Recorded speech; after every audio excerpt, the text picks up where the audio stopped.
ಋಷಿ ಪರಂಪರೆ ಅನ್ನುವುದಕ್ಕೆ ಒಂದು ದೊಡ್ಡದಾದಂಥ ಮಹತ್ತಿದೆ. ಬುದ್ಧನನ್ನು ಒಪ್ಪಿಕೊಳ್ಳಬೇಕೋ ಬಿಡಬೇಕು, ಶತ್ರುಗಳೇ ಆಗಿರಲಿ. ಈಗ ಒಂದು ಅವತಾರ ಅಂತ ಹೇಳಿದ್ಮೇಲೆ ಒಂದು ಆದರ್ಶ ಇರಬೇಕು. ಈ ಸನ್ಯಾಸದ ಪೀಠ ಅಂತ ಹೇಳಿದರೆ ಅದು ಸುಖದ ಸುಪ್ಪತ್ತಿಗೆ ಎಲ್ಲ ಮುಳ್ಳಿನ ಹಾಸಿಗೆ. ನಮಗೆ ಖುಷಿನೂ ಇಲ್ಲ, ದುಃಖನೂ ಇಲ್ಲ. ನಮ್ಮ ಕರ್ತವ್ಯ ಮಾಡೋದು. ನಾವು ಈ ಪೀಠದ ಮೇಲೆ ಕೂತಿದ್ದೇವೆ, ಧರ್ಮ ಉಳಿಯಬೇಕು, ಜನರು ಸನ್ಮಾರ್ಗದಲ್ಲಿ ಇರಬೇಕು. ಎಲ್ಲ ಒಂದು ಕಡೆ ಪ್ರತಿ ಬಾರಿ ಕೂಡ ಸಮಾನತೆ ಅಂದಾಗ ಧಾರ್ಮಿಕ ಸಮಾನತೆ ಮಾತ್ರ ಯಾಕೆ ಬೊಟ್ಟಾಗಿ ಕಾಣ್ತದೆ ಸಮಾಜಕ್ಕೆ? ನೀವು ಬುಡಕೆ ಬರ್ತಾ ಇದ್ದೀರಿ. ಈಗ ನಾನು ಗರ್ಭಗುಡಿಗೆ ಹೋಗಬೇಕು ಅನ್ನುವ ಭಾವ ಬರಬಾರ್ದಲ್ಲ.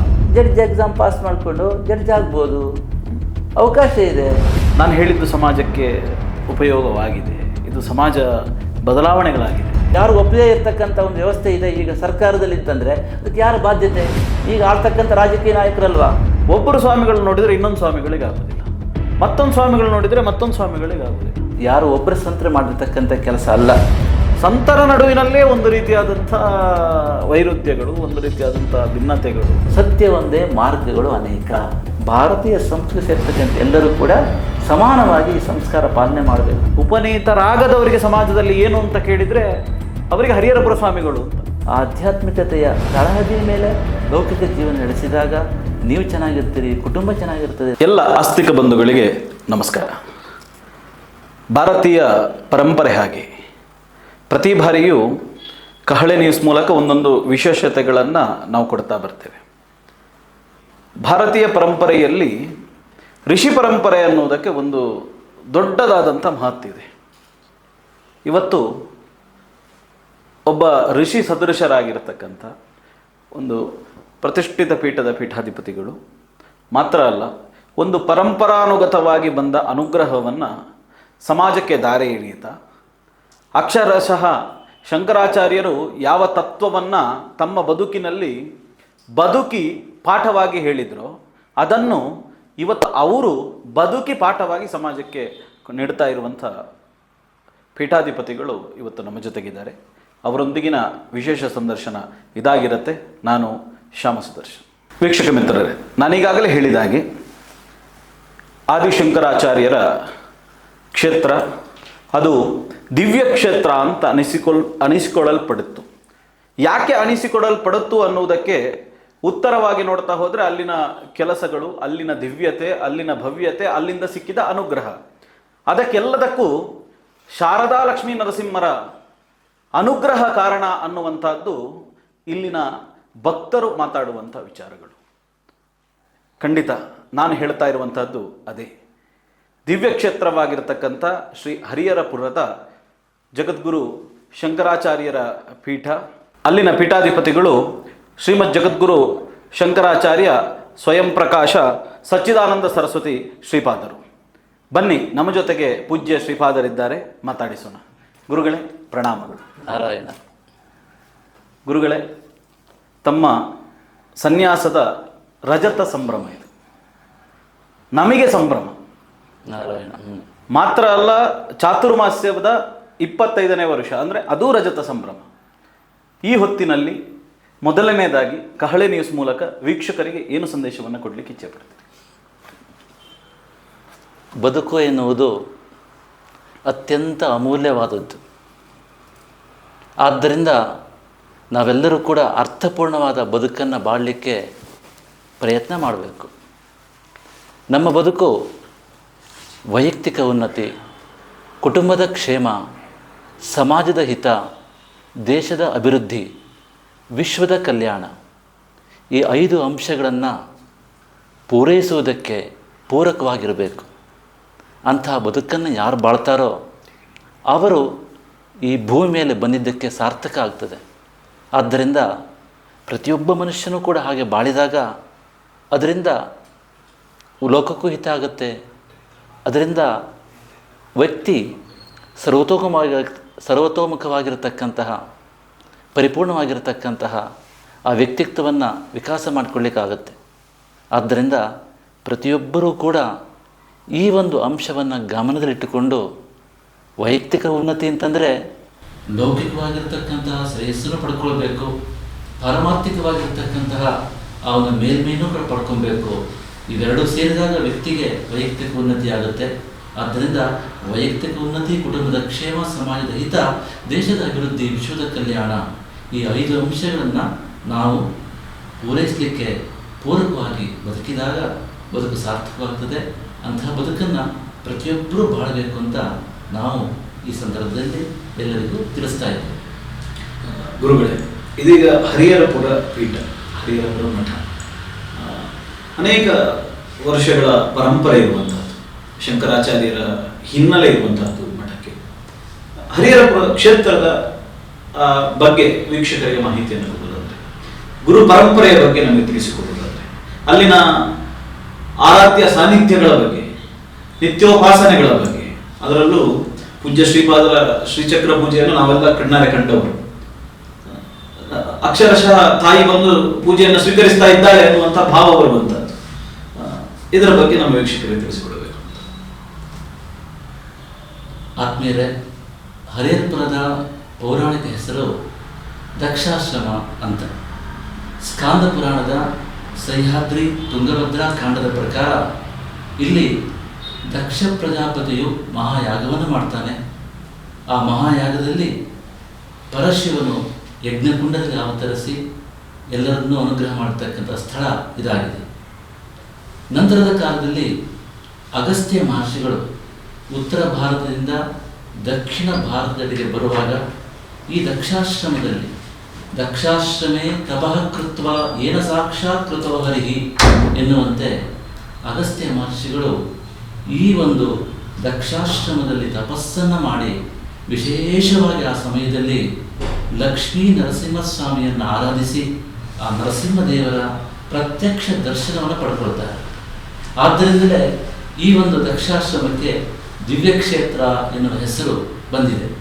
ಅಂದರೆ ಇಲ್ಲಿ ಅಲೌಕಿಕವಾಗಿರತಕ್ಕಂಥ ಅನುಭವವನ್ನು ಆ ಭಗವಂತನ ಸಾಕ್ಷಾತ್ಕಾರದ ಮೂಲಕ ಆ ಒಂದು ಅಪ್ರಾಕೃತವಾಗಿರ್ತಕ್ಕಂತಹ ಅನುಭವವನ್ನು ಅಗಸ್ತ್ಯ ಮಹರ್ಷಿಗಳು ಹೊಂದಿದ್ದರಿಂದ ಇದು ದಿವ್ಯಕ್ಷೇತ್ರ ಅಂತ ಅನಿಸ್ಕೊಳ್ತದೆ.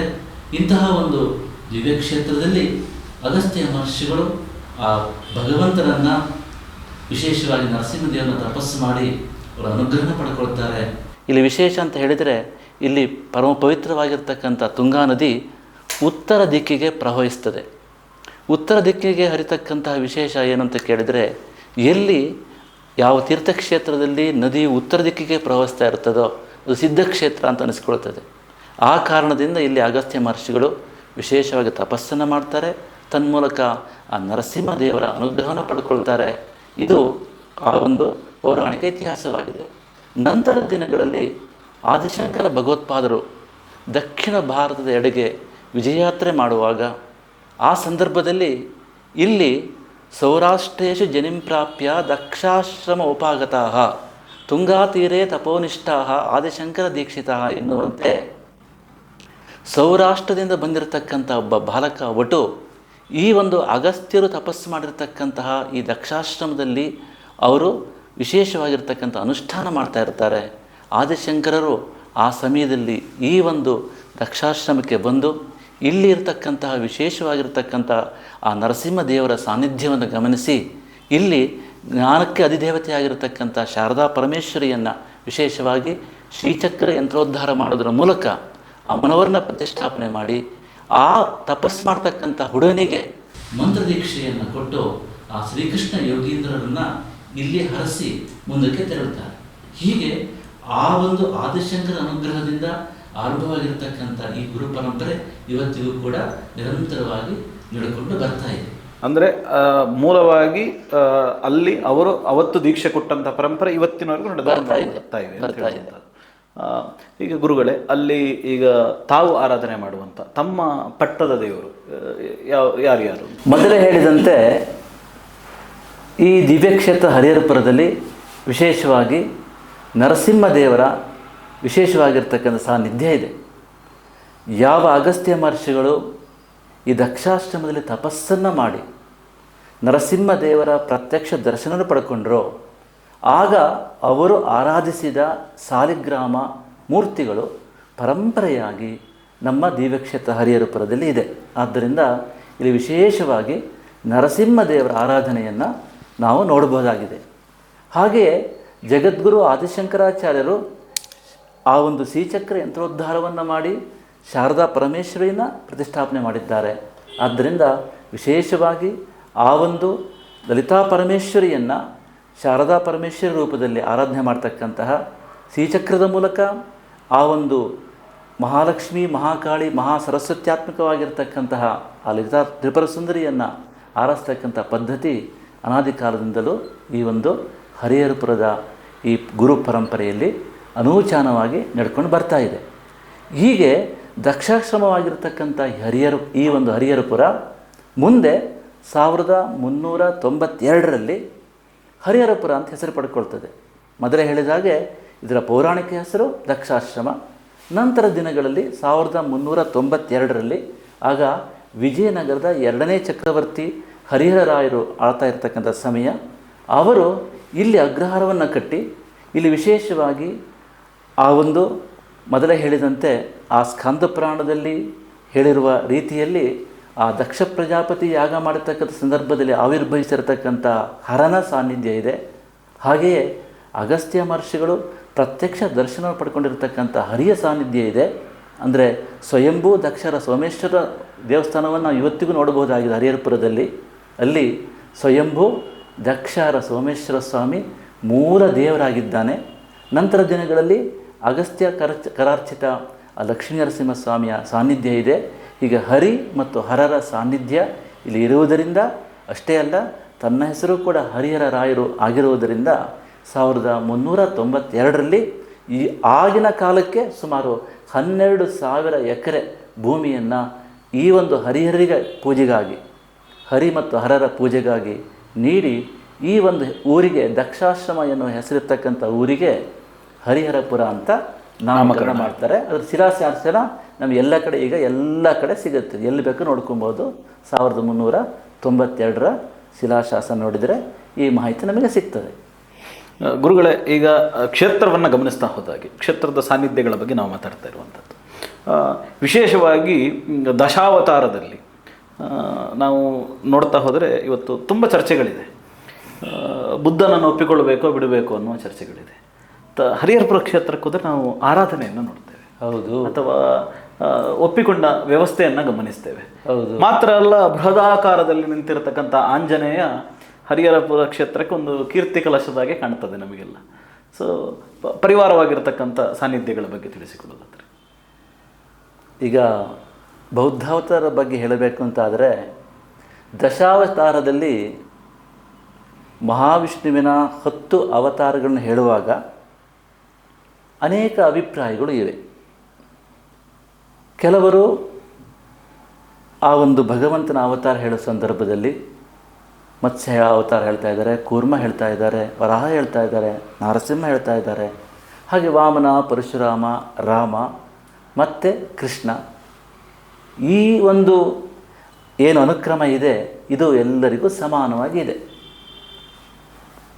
ಶ್ರೀಕೃಷ್ಣನ ನಂತರ ಬರ್ತಾ ಇರತಕ್ಕಂತಹ ಅವತಾರದ ಬಗ್ಗೆ ಕೆಲವರು ಬೇರೆ ಬೇರೆ ಅಭಿಪ್ರಾಯವನ್ನು ಹೊಂದಿದ್ದಾರೆ. ಇಲ್ಲಿ 3 ಅಭಿಪ್ರಾಯಗಳನ್ನು ನಾವು ಕಾಣಬಹುದಾಗಿದೆ. ಒಂದು, ಬುದ್ಧನನ್ನು ಒಪ್ಪಿಕೊಳ್ತಾರೆ, ಆದರೆ ಅವರು ಗೌತಮ ಬುದ್ಧ ಅಲ್ಲ, ಬೇರೆ ಬುದ್ಧ ಅಂತ ಹೇಳ್ತಾರೆ. ಇದು ಒಂದು ವಾದ. ಇನ್ನೊಂದು, ಬುದ್ಧನೇ ಒಪ್ಪಿಕೊಳ್ಳುವುದಿಲ್ಲ, ರಾಮ ಆದ ನಂತರ ಬಲರಾಮ ತೆಗೆದುಕೊಂಡು ನಂತರ ಕೃಷ್ಣನ ತೆಗೆದುಕೊಂಡು ನಂತರ ಕಲ್ಕಿಗೆ ಹೋಗ್ತಾ ಇದ್ದಾರೆ. ಅಂದರೆ ಬುದ್ಧನ ಜಾಗದಲ್ಲಿ ಆ ಒಂದು ಬಲರಾಮನನ್ನು ಒಪ್ಪಿಕೊಳ್ತಕ್ಕಂಥ ಒಂದು ವ್ಯವಸ್ಥೆ ಇದೆ, ಒಂದು ನಂಬಿಕೆಯ ಒಂದು ಆದರ್ಶ ನಡ್ಕೊಂಡು ಬರ್ತಾ ಇದೆ. ಮತ್ತೊಂದು ಗುಂಪಿದೆ, ಅದು ಸಹಜವಾಗಿ ಬೌದ್ಧಾವತಾರದಲ್ಲಿ ಗೌತಮ ಬುದ್ಧನೇ ನಿಜವಾದ ಆ ಮಹಾವಿಷ್ಣುವಿನ ಅವತಾರ ಅಂತ ಒಪ್ಪಿಕೊಳ್ತಾರೆ. ಈ ಚಿಂತನೆ ಇರತಕ್ಕಂಥದ್ದು ಇವತ್ತು ನಿನ್ನೆದಲ್ಲ. ಸಾವಿರಾರು ವರ್ಷಗಳಿಂದ ಅನೇಕ ಮಹಾತ್ಮರು, ಅನೇಕ ಆಚಾರ್ಯ ಪುರುಷರು ಈ ಬುದ್ಧನನ್ನು, ಈ ಗೌತಮ ಬುದ್ಧನನ್ನೇ ವಿಷ್ಣುವಿನ ಅವತಾರ ಅಂತ ಒಪ್ಪಿಕೊಂಡಿದ್ದಾರೆ. ಉದಾಹರಣೆಗೆ ಮಧ್ವಾಚಾರ್ಯ ಇರ್ಬೋದು, ಒಪ್ಪಿಕೊಂಡಿದ್ದಾರೆ. ಹಾಗೆಯೇ ಭಾಗವತ ನೋಡಿದಾಗ ಅತ್ಯಂತ ಸ್ಪಷ್ಟವಾಗಿ ಹೇಳ್ತಾ ಇದೆ, ಭಾಗವತದಲ್ಲಿ ಆ ಗೌತಮ ಬುದ್ಧನೇ ಆ ಒಂದು ಬೌದ್ಧಾವತಾರವಾಗಿ ಆ ಮಹಾವಿಷ್ಣು ಅವತಾರ ಮಾಡ್ತಾನೆ ಅಂತ ಆ ಭಾಗವತದಲ್ಲಿ ನಾವು ನೋಡ್ತೇವೆ. ಅಂದರೆ ಭವಿಷ್ಯತ್ತಿನ ವಿಷಯವನ್ನು ಹೇಳುವಾಗ, ಭಾಗವತವನ್ನು ಭಗವಾನ್ ವೇದವ್ಯಾಸರು ವಿಮರ್ಶೆ ಮಾಡುವಾಗ ಕೃಷ್ಣಾವತಾರದವರೆಗೆ ಆಗಿ ಹೋಗಿತ್ತು. ಇನ್ನು ಬರಬೇಕಾಗಿದ್ದ ಅವತಾರ ಬೌದ್ಧಾವತಾರ ಮತ್ತು ಕಲ್ಕಿ ಅವತಾರ. ಈ ಎರಡು ಅವತಾರಗಳನ್ನು ವೇದವ್ಯಾಸರು ಭವಿಷ್ಯತ್ತಿನ ಅವತಾರ ಅಂತ ವರ್ಣಿಸಿದ್ದಾರೆ.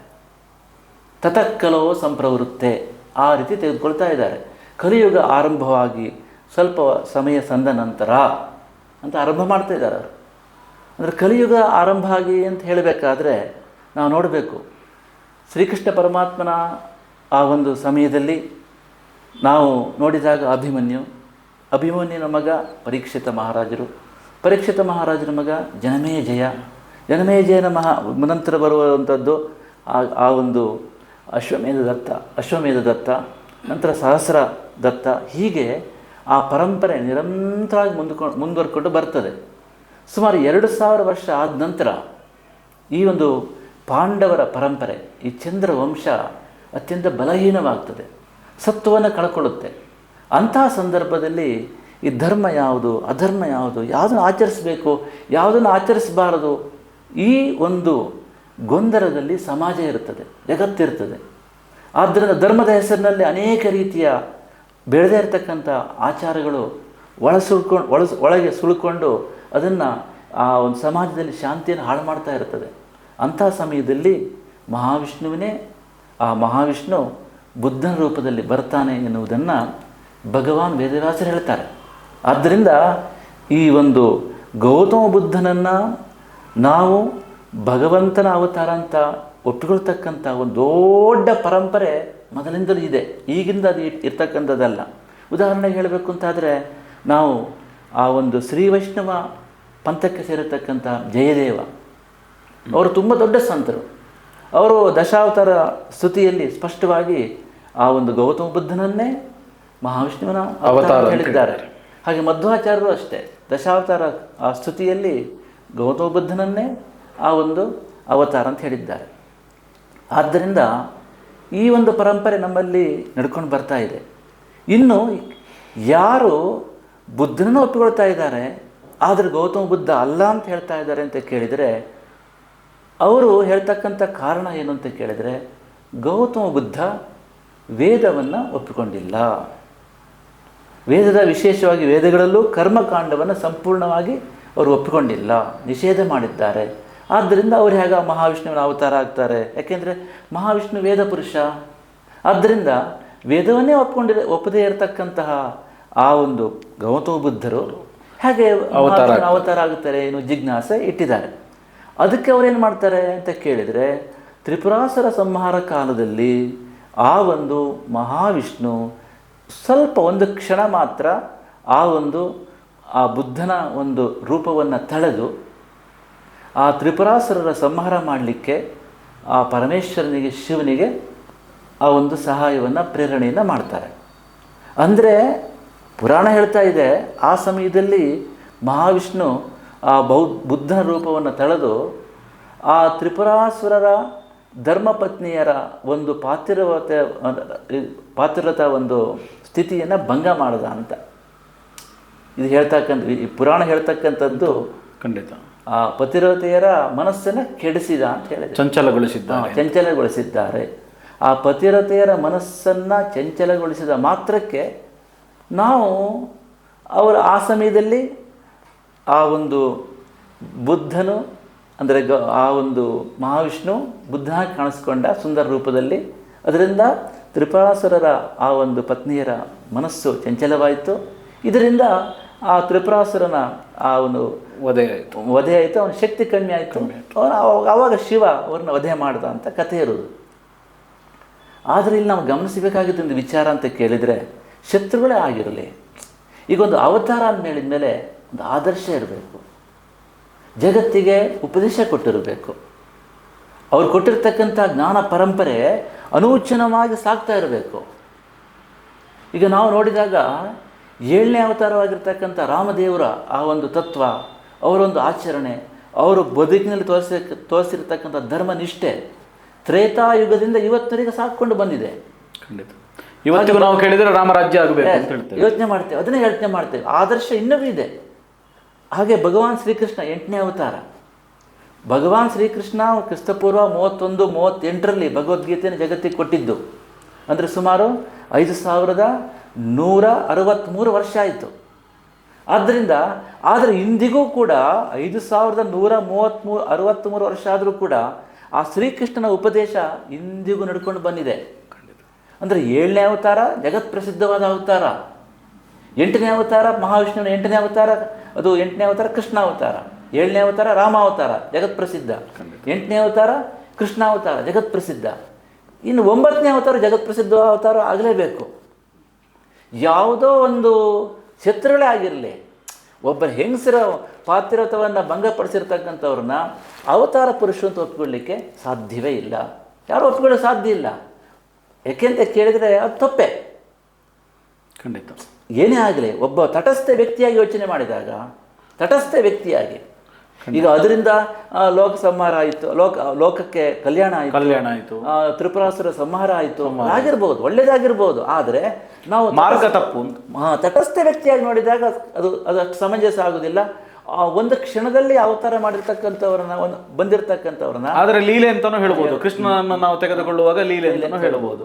ಇನ್ನೊಂದು ಕೇಳಿದರೆ ತ್ರಿಪುರಾಸುರ ಸಂಹಾರವನ್ನು ಹೇಳುವಾಗ ಸತ್ಯಯುಗದಲ್ಲಿ ಆಗಿದ್ದು ಅಂತ ಹೇಳ್ತಾರೆ. ಈಗ ಸತ್ಯಯುಗದಲ್ಲಿ ಸತ್ಯಯುಗ ಅಂದರೆ ನಾವು ಯೋಚನೆ ಮಾಡಬೇಕು. ಅದರ ಸತ್ಯಯುಗ, ತ್ರೇತಾಯುಗ, ನಂತರ ದ್ವಾಪರ ಯುಗ, ನಂತರ ಕಲಿಯುಗ, ಅಷ್ಟು ಹಿಂದೆ ಸತ್ಯಯುಗದಲ್ಲಿ ಆಗಿರ್ತಕ್ಕಂಥ ಘಟನೆಯನ್ನು ನಾವು 9ನೇ ಅವತಾರ ಅಂತ ಯಾಕೆ ಹೇಳಬೇಕು? 1-2 ಹೇಳ್ಬೋದಲ್ವಾ? ಖಂಡಿತ ಯೋಚನೆ ಮಾಡಬೇಕೀಗ. ಈಗ ಕೃಷ್ಣಾವತಾರ ಆದ ನಂತರ ಈ ಘಟನೆ ಆಗಿದ್ದರೆ ಒಂದು ವೇಳೆ ನಾವು ಅದನ್ನೇ ಆ ತ್ರಿಪುರಾಸುರ ಸಂಹಾರ ಕಾಲದಲ್ಲಿ ಆ ಭಗವಂತ ಅವತಾರ ಮಾಡ್ದ, ಅದರಿಂದ ಶಿವನಿಗೆ ಸಹಾಯ ಆಯಿತು, ಆದ್ದರಿಂದ ಇದನ್ನು ಅವತಾರ ಪರಿಗಣಿಸ್ಬೋದು ಅಂತ ಹೇಳ್ಬೋದು. ಆವಾಗ ಕೃಷ್ಣಾವತಾರ ಆದ ನಂತರ ಘಟನೆ ಆಗಿದ್ದರೆ, ಆದರೆ ಈ ಅವತಾರ ಘಟನೆ ನಡೆದಿದ್ದು ಸತ್ಯಯುಗದಲ್ಲಿ. ಆದ್ದರಿಂದ ಇದನ್ನು 9ನೇ ಅವತಾರ ಅಂತ ಪರಿಗಣಿಸುವುದು ಅಷ್ಟು ಸಮಂಜಸ ಆಗೋದಿಲ್ಲ. ಒಂದು. ಇನ್ನೊಂದು ಅಂತ ಹೇಳಿದರೆ, ಈಗ ನಾವು ಯಾವುದೇ ಒಂದು ಅವತಾರವನ್ನು ಹೇಳುವಾಗ ಅವತಾರದ ಲಕ್ಷಣ ಹೇಳಬೇಕಾದ್ರೆ ಪ್ರಧಾನವಾಗಿರಬೇಕು. ಇಲ್ಲಿ ತ್ರಿಪುರಾಸುರ ಸಂಹಾರವನ್ನು ಹೇಳುವ ಸಂದರ್ಭದಲ್ಲಿ ಶಿವನಿಗೆ ಪ್ರಾಧಾನ್ಯತೆ ಇದೆ. ಖಂಡಿತ ಖಂಡಿತ. ಇಲ್ಲಿ ವಿಷ್ಣು ಸಹಾಯ ಮಾಡಿದ್ದಾನೆ ಅಷ್ಟೇ ಹೊರತು ಆ ತ್ರಿಪುರಾಸುರ ಸಂಹಾರದ ಒಂದು ಇದ್ರಲ್ಲಿ ನೋಡಿದಾಗ ಮೇನ್ ಹೀರೋ ಅಂತ ಹೇಳ್ತೇವೆ, ನಾಯಕ ಯಾರಂತ ಕೇಳಿದರೆ ಶಿವ.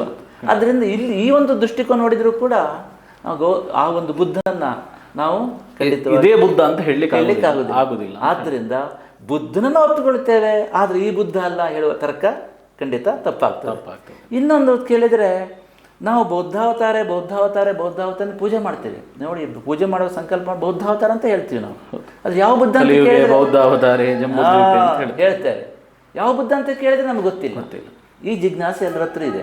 ಆದ್ದರಿಂದ ಇದು ಪ್ರಧಾನವಾಗಿ ಚರ್ಚೆ ಆಗಬೇಕಾದ ಸಂಗತಿ. ಇದೆಲ್ಲವನ್ನು ನೋಡಿದಾಗ ಏನು ನಮ್ಮ ಹಿರಿಯರು ಹೇಳಿದ್ದಾರೆ ಸಾವಿರಾರು ವರ್ಷಗಳ ಹಿಂದೆ, ಏನು ಭಾಗವತ ಮಹಾಪುರಾಣ ಹೇಳ್ತಾ ಇದೆ, ಹಾಗೆ ಮಾರ್ಕಂಡೇಯ ಪುರಾಣ ಹೇಳ್ತಾ ಇದೆ, ನರಸಿಂಹ ಪುರಾಣ ಹೇಳ್ತಾ ಇದೆ.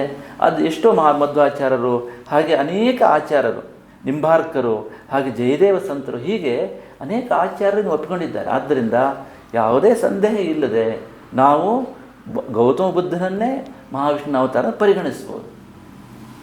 ಈಗ ಇನ್ನೊಂದು ಕೇಳ್ಬೋದು, ಯಾಕೆ ವೇದವನ್ನು ಒಪ್ಪಿಕೊಳ್ಳಿಲ್ಲ ಅಂತ ಕೇಳಿದರೆ, ಆ ಸಮಯಕ್ಕೆ ಅದು ಅವಶ್ಯಕತೆ ಇಲ್ಲ ಎನ್ನುವುದು. ಈಗ ವೇದವನ್ನು ಒಪ್ಪಿಕೊಂಡಿಲ್ಲ ಅಂತಿಲ್ಲ.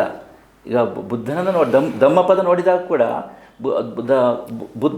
ಗೌತಮ ಬುದ್ಧ ದೇವತೆಗಳನ್ನ ಒಪ್ಪಿಕೊಂಡಿದ್ದಾನೆ, ಹಾಗೆಯೇ ಆ ಒಂದು ಸ್ವರ್ಗ ನರಕ ಎಲ್ಲವನ್ನೂ ಒಪ್ಪಿಕೊಂಡಿದ್ದಾನೆ, ಏನು ಒಪ್ಪಿಕೊಂಡಿಲ್ಲ ಅಂತಿಲ್ಲ.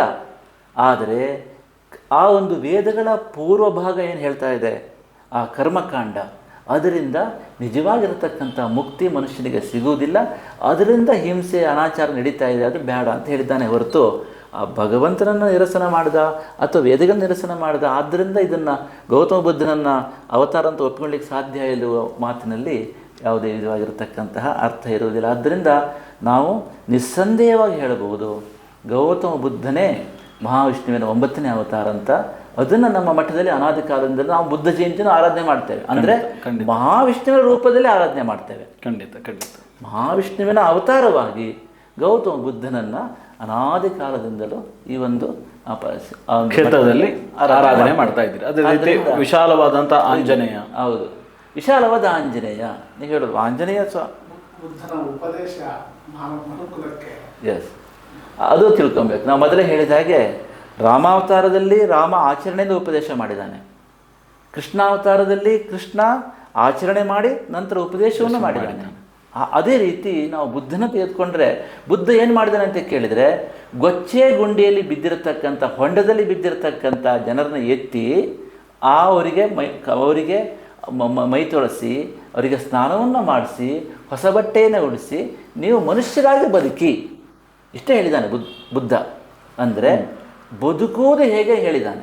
ಅದು ಸ್ವರ್ಗ, ನರಕ, ದೇವತೆಗಳು ನಿಮ್ಗೆ ಗೊತ್ತಿರಬೇಕು. ಬುದ್ಧನು ಉತ್ತರಿಸೇ ಇರತಕ್ಕಂಥ 10 ಪ್ರಶ್ನೆಗಳು ಜಗತ್ ಪ್ರಸಿದ್ಧವಾಗಿದೆ. ಅದರಲ್ಲಿ ದೇವರಿದ್ದಾನೆ ಇಲ್ವಾ, ಆತ್ಮ ಇದೆಯಾ ಇಲ್ವಾ, ಅಥವಾ ಸತ್ತ ಮೇಲೆ ಇರ್ತಾರ ಇಲ್ವಾ, ಹೀಗೆ ಅನೇಕ ಪ್ರಶ್ನೆಗಳಿದೆ.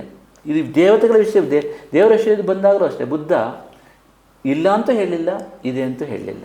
ಆದ್ದರಿಂದ ಬುದ್ಧನ ಉಪದೇಶ ಏನಿದೆ, ಸಾಮಾನ್ಯ ಉಪದೇಶಗಳು, ಅದು ಜಗತ್ತಿಗೆ ಸಾರ್ವಕಾಲಿಕವಾಗಿ ಎಲ್ಲರೂ ಒಪ್ಪಿಕೊಳ್ತಕ್ಕಂಥ ವಿಷಯ. ಆದ್ದರಿಂದ ಗೌತಮ ಬುದ್ಧನನ್ನು ನಿಸ್ಸಂದೇಹವಾಗಿ ಮಹಾವಿಷ್ಣುವಿನ 9ನೇ ಅವತಾರ ಅಂತ ನಾವು ಪರಿಗಣಿಸ್ಬೋದು. ಇದರಿಂದ ಲೋಕಕ್ಕೂ ಒಳ್ಳೆಯದು, ಇದರಿಂದ ಆ ಒಂದು ಜಗತ್ತಿಗೂ ಕೂಡ ವಿಶೇಷವಾಗಿರತಕ್ಕಂಥ ಕಲ್ಯಾಣ ಉಂಟಾಗ್ತದೆ. ಎಸ್ ಗುರುಗಳೇ, ಇದರ ಜೊತೆಗೆ ತಮ್ಮ ಸನ್ಯಾಸ ಸ್ವೀಕರಿಸಿ 25 ವರ್ಷಗಳು, ನಮಗೆ ರಜತ ಸಂಭ್ರಮ.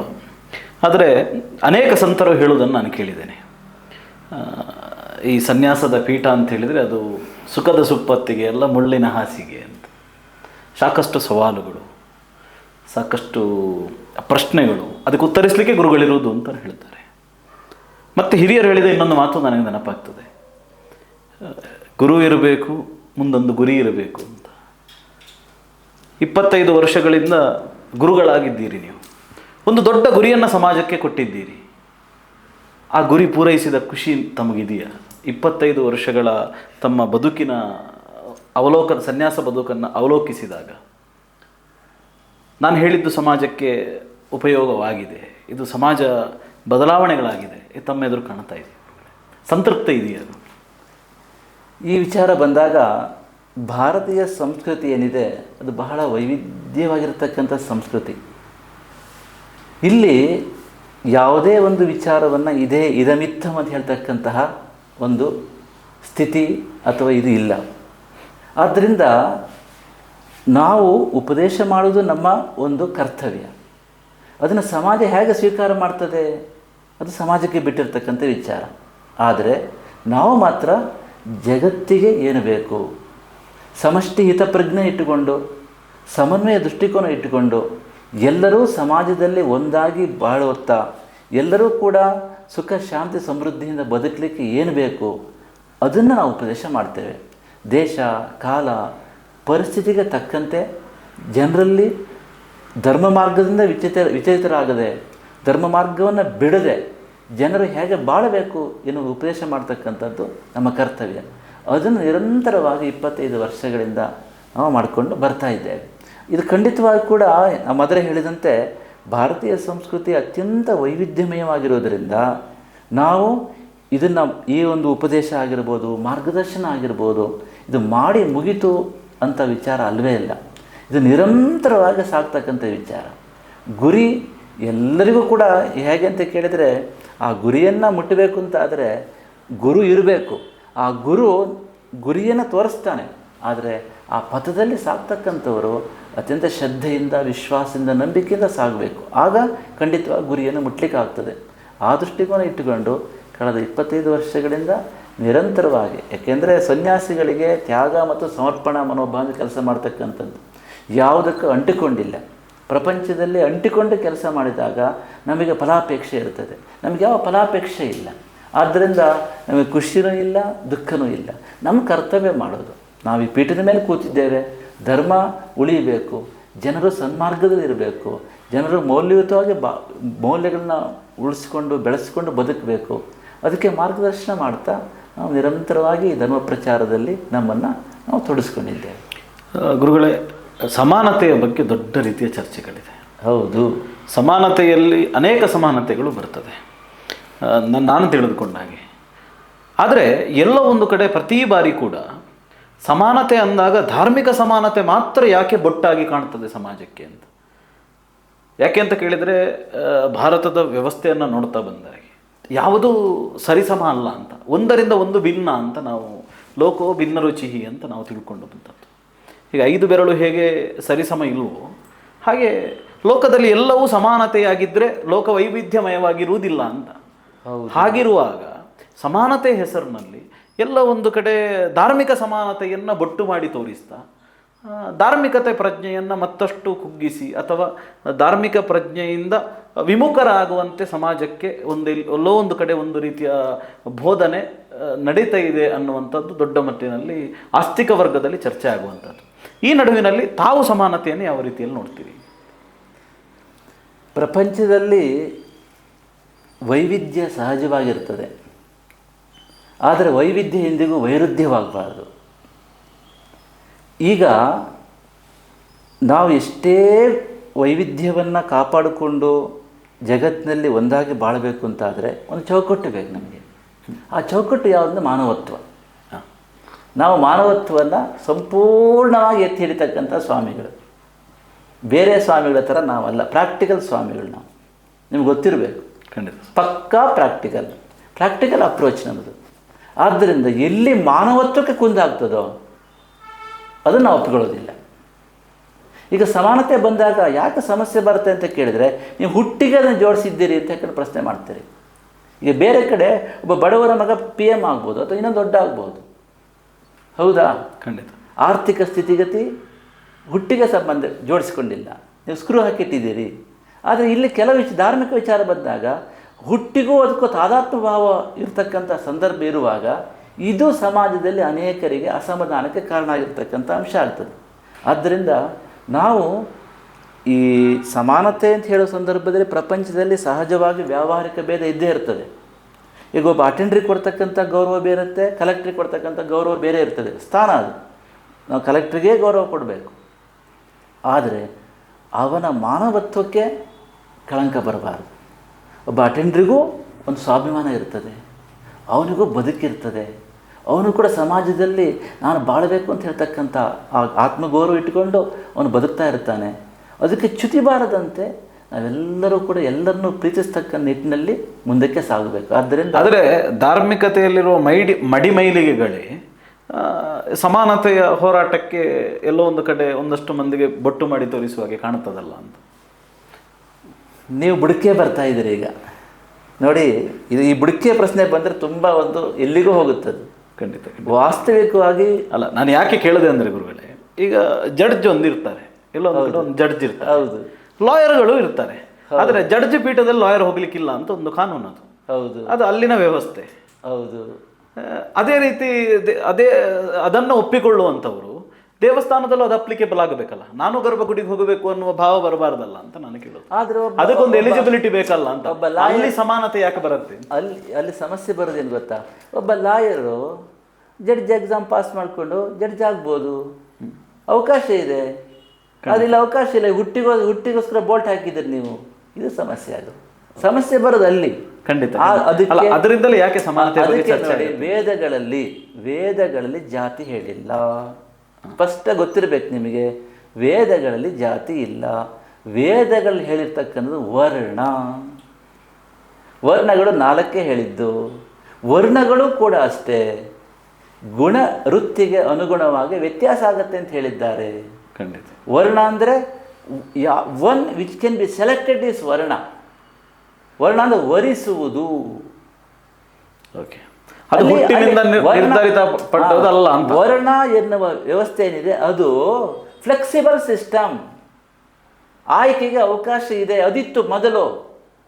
ಅದು ಬರ್ತಾ ಬರ್ತಾ ಬರ್ತಾ ಬರ್ತಾ ಹುಟ್ಟಿಗೂ ವೃತ್ತಿಗೂ ತಾದಾತ್ಮ್ಯ ಬಂದಾಗ, ಅಂದರೆ ಹುಟ್ಟಿಗೂ ವೃತ್ತಿಗೂ ತಾದಾತ್ಮ್ಯ ಅಂದರೆ ಏನಂತ ಹೇಳಿದರೆ, ಒಬ್ಬರು ನೇಕಾರರಿದ್ದಾರೆ, ನೇಕಾರ ಮಗನೂ ನೇಕಾರರು, ನೇಕಾರ ಮರಿಮಗನೂ ನೇಕಾರರು. ಹೀಗೆ 100 ವಂಶವೃಕ್ಷವನ್ನು ನೋಡಿದರೆ 100 ನೇಕಾರರೇ ಆಗ್ತಾಯಿದ್ರು. ಯಾಕೆ? ತಂದೆನೇ ಗುರು, ಮನೆಯೇ ಗುರುಕುಲ. ಈ ವ್ಯವಸ್ಥೆ ನಮ್ಮಲ್ಲಿತ್ತು ಮೊದಲು.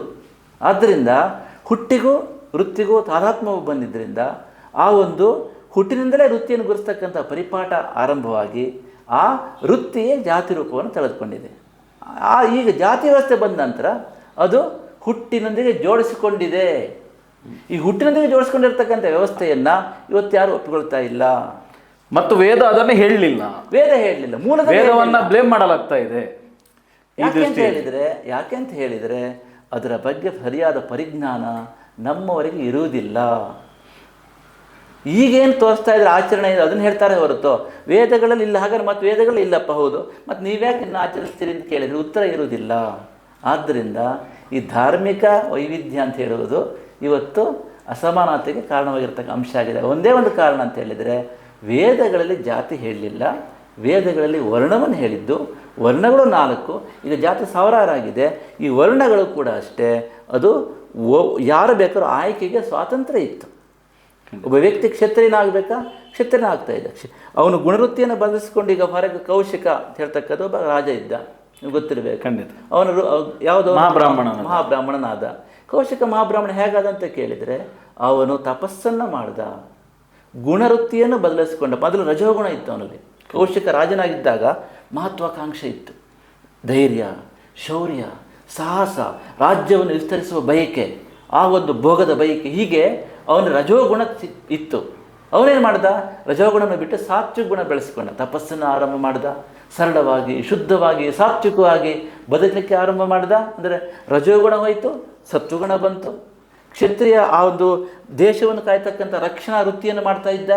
ಅದನ್ನು ಬಿಟ್ಟು ಉಪದೇಶ ಮಾಡ್ತಕ್ಕಂಥ ಜ್ಞಾನ ವೃತ್ತಿಗೆ ಬಂದ, ಶಿಷ್ಯರನ್ನ ಸೇರಿಸ್ಕೊಂಡ, ತಪಸ್ಸು ಮಾಡ್ದ, ಬಂದವರಿಗೆ ಉಪದೇಶ ಮಾಡ್ದ. ಅಂದರೆ ರಕ್ಷಣಾ ವೃತ್ತಿಯೇ ಹೋಯಿತು, ಜ್ಞಾನವೃತ್ತಿ ಉಪದೇಶ ಮಾಡ್ತಕ್ಕ ಜ್ಞಾನವೃತ್ತಿ ಬಂತು, ರಜೋಗುಣ ಹೋಯಿತು, ಸತ್ವಗುಣ ಬಂತು. ಆದ್ದರಿಂದಲೇ ಆ ಕೌಶಿಕ ಮಹಾರಾಜ ವಿಶ್ವಾಮಿತ್ರ ಮಹಾಬ್ರಾಹ್ಮಣನಾದ. ಹೀಗೆ ಇದು ವರ್ಣ ವ್ಯವಸ್ಥೆಯ ಒಂದು ಪರಿಕಲ್ಪನೆ. ಇದನ್ನು ಮೊದಲು ಕೊಟ್ಟಿದ್ದರು. ಅದೇ ರೀತಿ ಈಗಿದ್ದಿದ್ರೆ ಯಾರೂ ಕೂಡ ಈ ರೀತಿಯ ಅಸಮಾನತೆ ಬಗ್ಗೆ ಅಥವಾ ಆ ಸಮಾನತೆ ಇಲ್ಲ ಅಂತ ಹೇಳ್ತಕ್ಕಂಥ ಒಂದು ಗೊಂದಲಕ್ಕೆ ಒಳಗಾಗ್ತಾ ಇರಲಿಲ್ಲ. ಆದರೆ ಬರ್ತಾ ಬರ್ತಾ ನಾವು ಹೇಳಿದಾಗೆ ಅದು ಅನೇಕ ಕಾರಣಗಳಿಂದ, ಇದಕ್ಕೆಲ್ಲ ಯಾರು ಕಾರಣ ಅಂತ ಕೇಳ್ಬೋದು. ಇದಕ್ಕೆ ಮುಖ್ಯವಾಗಿ ದೇಶದ ನ್ಯಾಯಾಂಗ, ಕಾರ್ಯಾಂಗ ಮತ್ತು ಶಾಸಕಾಂಗವನ್ನು ಹಿಡ್ಕೊಂಡಿರ್ತಕ್ಕಂತಹ ರಾಜರು ಇದಕ್ಕೆ ಬಹಳ ಪ್ರಧಾನವಾದ ಕಾರಣ. ಮತ್ತು ರಾಜರು ಯಾರ ಮಾರ್ಗದರ್ಶನ ಪಡ್ಕೊಂಡಿರ್ತಾರೋ ಅಂತಹ ಪಂಡಿತರು ಕೂಡ ಇದಕ್ಕೆ ಕಾರಣ ಆಗಿರೋದು. ಇಬ್ಬರೂ ಕಾರಣ, ಒಬ್ಬರಲ್ಲ. ಖಂಡಿತ. ಮತ್ತು ವಾಸ್ತವವನ್ನು ಒಪ್ಪಿಕೊಳ್ಳಿಕ್ಕೂ ನಾವು ತಯಾರಿರಬೇಕು. ಇದಕ್ಕೆ ಇಬ್ಬರೂ ಕಾರಣ. ಈ ವ್ಯವಸ್ಥೆ ಹೇಗೆ ಬಂತು ಜೀವಂತವಾಗಿ, ಇದಕ್ಕೆ ಜೀವಂತವಾಗಿ ಈ ವ್ಯವಸ್ಥೆ ಯಾಕೆ ಇಟ್ಟರು ಗೊತ್ತುಂಟಾ? ಈಗ ಒಂದು ದೇಶ ಇದೆ ಅಂದ್ಕೊಳ್ಳಿ, ಒಬ್ಬ ರಾಜ ಇದ್ದಾನೆ. ರಾಜನಿಗೆ ಏನು ಮಾಡಬೇಕು, ಅವನ ರಾಜ್ಯದಲ್ಲಿ 1 ಲಕ್ಷ ಜನ ಇದ್ದಾರೆ, ಅವ್ರ ಜನಸಂಖ್ಯೆ ಅಂದ್ಕೊಳ್ಳಿ. 1 ಲಕ್ಷ ಜನ ಜನಸಂಖ್ಯೆ ಇರತಕ್ಕಂಥ ರಾಜ ರಾಜ್ಯಭಾರವನ್ನು ಮಾಡಬೇಕಾದ್ರೆ ಕನಿಷ್ಠ 1,000 ಜನ ಸೈನಿಕರು ಬೇಕು, 5,000 ಜನ ರೈತರು ಇರಬೇಕು, ಆ ಒಂದು ಕುಂಬಾರರು ಒಂದು 500 ಫ್ಯಾಮಿಲಿ, ಒಂದು ಕುಟುಂಬ ಇರಬೇಕು, ನೇಕಾರಷ್ಟು ಜನ ಇರಬೇಕು, ಇನ್ನು ಇಷ್ಟು ಜನ ಇರಬೇಕು. ಒಟ್ಟು ಆಡಳಿತ ಚಕ್ರವನ್ನು ಸರಿದೂಗಿಸ್ಲಿಕ್ಕೋಸ್ಕರ ಅವರೇನು ಮಾಡ್ತಾಯಿದ್ರು, ಈ ಒಂದು ಹುಟ್ಟಿನಿಂದಲೇ ಬರ್ತಕ್ಕಂಥ ವ್ಯವಸ್ಥೆಗೆ ಪ್ರೋತ್ಸಾಹ ಕೊಡ್ತಾಯಿದ್ರು. ಯಾಕೆ ಅಂತ ಕೇಳಿದರೆ, ಈಗ 1,000 ಜನ ಸೈನಿಕರಿದ್ದಾರೆ, ದೊಡ್ಡ ರಾಜ ಬಂದು ಮುತ್ತಿಗೆ ಹಾಕಿದ್ರೆ 1,000 ಜನ ಹೋಗ್ತಕ್ಕಂಥ ಅವಶ್ಯಕತೆ ಇತ್ತು. ಖಂಡಿತ. ಅಂದರೆ ಪರಿಸ್ಥಿತಿ ನಿರ್ಮಾಣ ಆಗ್ತಿತ್ತು. ಕಠಿಣವಾಗಿರ್ತಕ್ಕಂತಹ ಒಂದು ಕರ್ಮಗಳನ್ನ ಮಾಡಲಿಕ್ಕೆ ರಾಜರಿಗೆ ಇದು ಅನುಕೂಲ ಆಯ್ತು, ಈ ವ್ಯವಸ್ಥೆ. ಅದಕ್ಕೆ ಅವ್ರು ಪೋಷಣೆ ಮಾಡಿದ್ರು. ಈಗ ಚೋಳರು 1,000 ವರ್ಷ ಆಳಿದ್ದಾರೆ ನಮ್ಮ ಇದನ್ನು. ಚೋಳರು ಅತ್ಯಂತ ಹಿಂದುಳಿದ ಜನಾಂಗ ಸೇರಿರ್ತಕ್ಕಂಥವ್ರು, ತಿಳ್ಕೊಳ್ಳಿ. ಚೋಳ ಮಹಾರಾಜರು ನಿಮ್ಗೆ ಗೊತ್ತಿರಬೇಕು, ಅದು ತಂಜಾವೂರು ದೇವಸ್ಥಾನ ಎಲ್ಲ ಕಟ್ಟಿದ್ದಾರೆ, ದೊಡ್ಡ ದೊಡ್ಡ ಒಳ್ಳೆ ಕೆಲಸ ಮಾಡಿದ್ದಾರೆ. ಇವರು 100 ವರ್ಷಗಳ ಕಾಲ ಭವ್ಯವಾದ ಭಾರತವನ್ನು ಕಟ್ಟಿರ್ತಕ್ಕಂಥ ರಾಜರು. ಆದರೆ ಅತ್ಯಂತ ಹಿಂದುಳಿದ ವರ್ಗಕ್ಕೆ, ಈಗೇನು ನಾವು ಪರಿಗಣಿಸ್ತೇವೆ ಹಿಂದುಳಿದ ವರ್ಗ ಅಂತ, ಅಂತಹ ವರ್ಗಕ್ಕೆ ಸೇರ್ತಕ್ಕಂಥ ರಾಜರು ಚಕ್ರವರ್ತಿಗಳಾಗಿ, ಆದ್ರೆ ನಾವು ಕ್ಷತ್ರಿಯರು ಅಂತ ಅವರು ಪರಿಗಣನೆ ಮಾಡಿದ್ರು. ಎಲ್ಲರನ್ನೂ ವಿಶ್ವಾಸ ತೆಗೆದುಕೊಂಡು ರಾಜ್ಯಭಾರ ಮಾಡಿದ್ದಾರೆ ಅವರು. ಅವರೇನು ಕಡಿಮೆ ಇಲ್ಲ. ಆದರೆ ಅಂತಹ ಚೋಳರು ಇರ್ಬೋದು ನೋಡಿ, ಚೋಳರು ಇರ್ಬೋದು, ಗಂಗರಿರ್ಬೋದು, ಅಷ್ಟೇ ಯಾಕೆ ಎಲ್ಲಿಗೆ ಹೋಗ್ತಾರೆ? ವಿಜೇಂದ್ರ ಚಕ್ರವರ್ತಿಗಳು ಖಂಡಿತ ಇಡೀ ಪ್ರಪಂಚ ಮೆಚ್ಚುವಂತೆ ಆಳಿದ್ದಾರೆ. ಹಾಗಾದ್ರೆ ಅವರು ಕೇಳ್ಬೋದು, ಅವರ ಮುಂದುವರಿ ಜನಾಂಗ ಅಂತ ಕೇಳಿ, ಇಲ್ಲ, ಮುಂದುವರಿ ಜನಾಂಗ ಅಲ್ಲ. ಶಿವಾಜಿ ಮಹಾರಾಜರು, ಆಂಧ್ರ ಪ್ರದೇಶಕ್ಕೆ ಹೋದ ಕಾಕತೀಯರು, ಎಷ್ಟು ಜನ ಬೇಕು ನಿಮಗೆ? ಈಗ ನಾವು ಅತ್ಯಂತ ಹಿಂದುಳಿದ ವರ್ಗ ಅಂತ ಏನು ಪರಿಗಣಿಸ್ತೇವೆ, ಅವರು ದೇಶದ ಶಾಸಕಾಂಗವನ್ನು, ರಾಜ್ಯಾಂಗವನ್ನು ಹಾಗೂ ಕಾರ್ಯಾಂಗವನ್ನು ಸಂಪೂರ್ಣವಾಗಿ ಅವರೊಬ್ಬರೇ ಕೈಲಿಟ್ಟುಕೊಂಡು ರಾಜ್ಯಭಾರ ಮಾಡಿದ್ದಾರೆ. ಇವತ್ತಿನಾಗ 10 ಅಭಿಪ್ರಾಯ ಇಲ್ಲ, ಏಕಾಭಿಪ್ರಾಯ. ಈಗ ಸಮಾಜದಲ್ಲಿ ತಾರತಮ್ಯತೆ ಇತ್ತು, ಸಮಾಜದಲ್ಲಿ ಅಸಮಾನತೆ ಇತ್ತು, ಸಮಾಜದಲ್ಲಿ ಅತ್ಯಂತ ಕೆಟ್ಟ ಪದ್ಧತಿ ಇತ್ತು ಅಂತ ಇದ್ದರೆ ಅವ್ರು ಸರಿ ಮಾಡಬೇಕಿತ್ತಲ್ಲ, ಯಾಕೆ ಸರಿ ಮಾಡಿಲ್ಲ? ಪ್ರಶ್ನೆ ಮಾಡಿ. ಖಂಡಿತ ಖಂಡಿತ. ಈಗ ಸರ್ಕಾರದಲ್ಲಿ ಒಂದು ಅತ್ಯಂತ ಯಾರು ಒಪ್ಪದೇ ಇರ್ತಕ್ಕಂಥ ಒಂದು ವ್ಯವಸ್ಥೆ ಇದೆ ಈಗ ಸರ್ಕಾರದಲ್ಲಿ ಅಂತಂದರೆ ಅದಕ್ಕೆ ಯಾರ ಬಾಧ್ಯತೆ? ಈಗ ಆಳ್ತಕ್ಕಂಥ ರಾಜಕೀಯ ನಾಯಕರಲ್ವಾ, ಈಗ ಆಳ್ತಕ್ಕಂಥ ರಾಜರೇ ಬಾಧ್ಯತೆ ಆಗಿರ್ತಾರೆ. ಈಗ ಯಾರೋ ಪಂಡಿತರು ಹೇಳಿದರು ಅಥವಾ ಯಾರೊಬ್ಬರು ಧಾರ್ಮಿಕ ನಾಯಕರು ಹೇಳಿದ್ದಾರೆ, ಆದ್ದರಿಂದ ಸಮಾಜದಲ್ಲಿ ಇದನ್ನು ನಾವು ಅನುಕೂಲ ಮಾಡಿಕೊಟ್ಟಿದ್ದೇವೆ ಅಂತ ಹೇಳ್ಕೊಂಡು ಹೇಳಲಿಕ್ಕಾಗತ್ತಾ? ಈಗಿನ ಸಮಾಜದಲ್ಲಪ್ಪ ಒಂದು ವ್ಯವಸ್ಥೆ ಇದೆ, ಅದು ಮಾನವತ್ವಕ್ಕೆ ಸಂಪೂರ್ಣ ವಿರುದ್ಧವಾದ್ದು, ಅದು ಸಮಾಜದಲ್ಲಿ ಅಶಾಂತಿಯನ್ನು ಉಂಟು ಮಾಡ್ತಾ ಇದೆ. ಹಾಗಾದರೆ ಆ ವ್ಯವಸ್ಥೆಯನ್ನು ಯಾರು ಪೋಷಣೆ ಮಾಡಿದ್ದಾರೆ ಕೇಳಿದರೆ, ಇಲ್ಲಪ್ಪ ನಾವು ಯಾರೋ ಧಾರ್ಮಿಕ ನಾಯಕರು ಹೇಳಿದ್ದು ಆದ್ದರಿಂದ ವ್ಯವಸ್ಥೆ ನಡೀತಾ ಇದೆ ಒಪ್ಕೊಳ್ಳಿಕ್ಕಾಗತ್ತಾ? ಇಲ್ಲ. ಯಾರು ಈ ದೇಶದ ಶಾಸಕಾಂಗವನ್ನು, ನ್ಯಾಯಾಂಗವನ್ನು, ಕಾರ್ಯಾಂಗವನ್ನು ಹಿಡ್ಕೊಂಡಿರ್ತಾರೋ ಅವರು ಇದಕ್ಕೆ ಬಾಧ್ಯತರಾಗಿರ್ತಾರೆ. ಆದ್ದರಿಂದ ಈ ದೇಶದ ರಾಜಕೀಯ ವಿಪ್ಲವಗಳು ನೋಡಿದರೆ, ಇತಿಹಾಸವನ್ನು ನೋಡಿದರೆ 2000 ವರ್ಷಗಳಲ್ಲಿ ಎಲ್ಲರೂ ಆಳಿದ್ದಾರೆ ಖಂಡಿತ ದೇಶವನ್ನು. ಆದ್ದರಿಂದ ಯಾರೋ ಒಂದು ವರ್ಗದ ಮೇಲೆ ಇದನ್ನು ಬ್ಲೇಮ್ ಮಾಡಬಾರ್ದು. ಈ ವ್ಯವಸ್ಥೆಗೆ, ಈ ವರ್ಣ ವ್ಯವಸ್ಥೆ ಜಾತಿ ಆಗಲಿಕ್ಕೆ ಪೋಷಣೆ ಮಾಡಿದ್ದೇ ನಾವು ಹೇಳ್ತಾ ಇದ್ದೀವಿ, 100% ಹೇಳ್ತಾ ಇದ್ದೇವೆ ರಾಜರು. ಯಾಕೆ ಅಂತ ಕೇಳಿದರೆ, ಈಗ ಒಂದು ಮೊದಲೇ ಹೇಳಿದ್ದು, ರಾಜರು ಎಲ್ಲಿರಬೇಕಿತ್ತು? ಒಂದು ದೊಡ್ಡ ಅರಮನೆಯಲ್ಲಿ ಇರಬೇಕಿತ್ತು. ಇಲ್ಲಿನ ವ್ಯವಸ್ಥೆಗಳು ಹಾಗಿತ್ತು, ಆ ಕಾರಣಕ್ಕಾಗಿ ಹೀಗಾಗಿದೆ ಅಂತ. ಕೆಲವೊಂದು ಸ್ವಚ್ಛತೆ ಕಡಿಮೆ ಇರತಕ್ಕಂತಹ ಕೆಲಸವನ್ನು ಮಾಡಲಿಕ್ಕೆ ಜನರು ಸಿಗ್ತಾ ಇರಲಿಲ್ಲ. ನೀವು ವೃತ್ತಿಗೆ ಆಯ್ಕೆ ಮಾಡಲಿಕ್ಕೆ ಅವಕಾಶ ಕೊಟ್ಟರೆ ಆ ವೃತ್ತಿ ಮಾಡಲಿಕ್ಕೆ ಯಾರೂ ಬರ್ತಾ ಇರಲಿಲ್ಲ. ರಾಜರು ಉಪಾಯ ಮಾಡಿದರು. ಅವರು ಯಾವುದೊಂದು ವೃತ್ತಿ ಮಾಡ್ತಿರ್ತಾರಲ್ಲ, ಈಗ ನಾವು ಹೇಳ್ತೀವಲ್ಲ, ಯಾವುದೊಂದು ಈಗ ಕಾರ್ಪೊರೇಷನ್ ಅವ್ರು ಬಂದು ತೊಟ್ಟಿ ಕೆಲಸ ಮಾಡ್ತಾ ಇದ್ದಾರೆ ಅಂತ ಇಟ್ಕೊಳ್ಳಿ, ಸ್ವಚ್ಛತೆ ಮಾಡ್ತಾ ಇರ್ತಾರೆ. ಅಂಥ ವೃತ್ತಿ ಮಾಡಲಿಕ್ಕೆ ಈಗ ಸ್ವಲ್ಪ ಯಂತ್ರ ಇದೆ. ಅವಾಗ ಅದು ಇರಲಿಲ್ಲವಲ್ಲ. ಎಲ್ಲೋ ಕಲ್ಲು ಬಂಡೆಗಳ ಮಧ್ಯದಲ್ಲಿ ಅರಮನೆ ಕೋಟೆ ಕಟ್ತಾ ಇದ್ದರು. ಅವಾಗ ಎಲ್ಲರದ್ದು ಎಲ್ಲ ಸ್ವಚ್ಛತೆ ಕಡಿಮೆ ಇರತಕ್ಕಂಥ ಕೆಲಸವನ್ನು ಅವರೇ ಮಾಡಬೇಕಿತ್ತು. ಈಗ ಆಯ್ಕೆಗೆ ಸ್ವಾತಂತ್ರ್ಯ ಕೊಟ್ಟರೆ ಆ ಕೆಲಸಕ್ಕೆ ಯಾರು ಸಿಗ್ತಾರೆ? ರಾಜ ಏನು ಮಾಡಿದ್ರು ಅಂತ ಕೇಳಿದರೆ, ಅವರು ಅದನ್ನು ಮಾಡಿದರೆ ಅವ್ರ ಮಗನು ಅದನ್ನೇ ಮಾಡಬೇಕು. ಈ ಪೋಷಣೆ ಕುಂಬಾರರು, ನಮಗೆ ಇಷ್ಟು ಬೇಕು, ಇಷ್ಟು ಮಡಿಕೆ ಬೇಕು ಈ ರಾಜ್ಯಕ್ಕೆ, ಇಷ್ಟು ಇದಕ್ಕೆ ಪಾತ್ರೆಗಳು ಬೇಕು. ಕುಂಬಾರ ಒಂದು ಸಾವಿರ ನನ್ನ ರಾಜ್ಯದಲ್ಲಿ 1000 ಕುಟುಂಬಗಳು ಕುಂಬಾರ ಇರಲೇಬೇಕು. ಈ ರೀತಿಯಾದಂಥ ವ್ಯವಸ್ಥೆಯಿಂದಾಗಿ ಹೀಗಾಯಿತು. ಈ ರೀತಿ ರಾಜರು ಈ ಹುಟ್ಟಿಗೂ ವೃತ್ತಿಗೂ ತಾದಾತ್ಮ ಭಾವ ಬರಲಿಕ್ಕೆ, ಆ ಹುಟ್ಟು ಅಂತ ಹೇಳುವುದೇ ವೃತ್ತಿ ಅಂತ ಹೇಳೋದೇ ಜಾತಿ ಆಗಲಿಕ್ಕೆ ಪ್ರಧಾನವಾದ ಪೋಷಣೆ ಮಾಡಿದ್ದು ಈ ದೇಶವನ್ನು ಆಳಿರ್ತಕ್ಕಂಥ ರಾಜರು. ಇವತ್ತು ಯಾರು ಅವ್ರನ್ನ ಹೇಳೋದಿಲ್ಲ, ಯಾವುದೊಂದು ವರ್ಗವನ್ನು ಹೇಳಿ ಇವರು ಮಾಡಿದ್ದಾರೆ. ಆ ರಾಜರಿಗೆ ಮಾರ್ಗದರ್ಶನ ಮಾಡ್ತಾ ಇದ್ರಲ್ಲ, ಅವ್ರದ್ದು ಪಾತ್ರ ಇರುತ್ತೆ ಅದರೊಳಗೆ, ನಾವು ಇಲ್ಲ ಅಂತ ಹೇಳಲಿಲ್ಲ. ಆದರೆ ಪ್ರಧಾನವಾದ ಪೋಷಣೆ ಮಾಡಿದ್ದು ಈ ದೇಶವನ್ನು ಆಳಿರ್ತಕ್ಕಂಥ ರಾಜರಿಂದ ಈ ವರ್ಣ ವ್ಯವಸ್ಥೆ ಜಾತಿ ವ್ಯವಸ್ಥೆಯಾಗಿ ರೂಪುಗೊಂಡು ಹುಟ್ಟಿಗೂ ವೃತ್ತಿಗೂ ತಾದಾತ್ಮ ಭಾವ ಬಂದು ಅದು ಫಿಕ್ಸ್ ಆಯಿತು. ಆದರೆ ಈಗ ಏನಾಯಿತು ಕೇಳಿದರೆ, 1816 ನಂತರ ಬ್ರಿಟಿಷರು ಬಂದ ನಂತರ ಶಿಕ್ಷಣದ ವ್ಯವಸ್ಥೆ ರೂಪ ಬದಲಾಯಿತು. ಆದರೆ ಈ ವ್ಯವಸ್ಥೆ ಮಾತ್ರ ಬದಲಾಗಿಲ್ಲ. ಈಗ ಈ ಒಂದು ಕಾಲದಲ್ಲಿ ನೋಡಿ, ಒಬ್ಬ ನೇಕಾರರು ಮಗ ನೇಕಾರ ಆಗಿದ್ದ, ಮರಿಮಗ ನೇಕಾರ ಆಗಿದ್ದೆಲ್ಲ ನೇಕಾರ ಇರ್ತಿದ್ರು. ಈಗ ನೇಕಾರ ಮಗ ಇಂಜಿನಿಯರ್ ಆಗ್ತಾರೆ, ಡಾಕ್ಟರ್ ಆಗ್ತಾರೆ, ಏನು ಬೇಕಾದ್ರೂ ಆಗ್ತಾರೆ, ಯಾರು ಏನು ಬೇಕಾದ್ರೂ ಆಗ್ಬೋದು. ಈಗಿನ ಕಾಲದಲ್ಲಿ ಹುಟ್ಟಿಗೂ ವೃತ್ತಿಗೂ ತಾದಾತ್ಮ ಭಾವ ಇಲ್ಲ.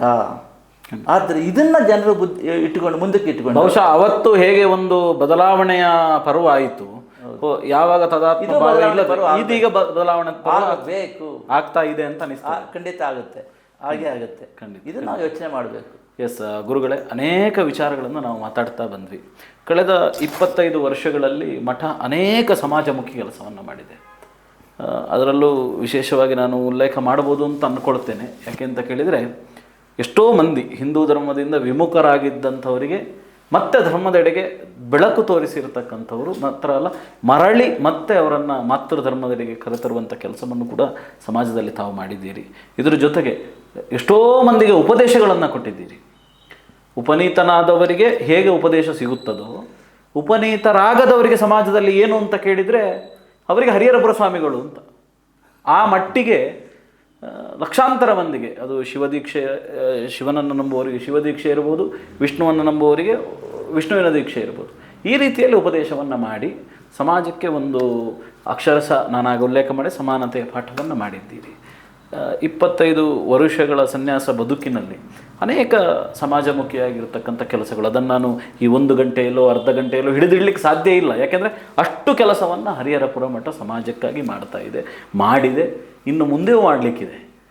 ಈ ದೃಷ್ಟಿಯಲ್ಲಿ ಗುರುಗಳೇ, 25 ವರ್ಷಗಳ ಈ ಸನ್ಯಾಸ ಬದುಕನ್ನು ನಾವು ಕಂಡಿದ್ದೇವೆ. ಇನ್ನು 25 ವರ್ಷಗಳ ಪ್ರತೀಕ್ಷೆಯಲ್ಲಿ ನಾವಿದ್ದೇವೆ ಶಿಷ್ಯರು. ನಾರಾಯಣ.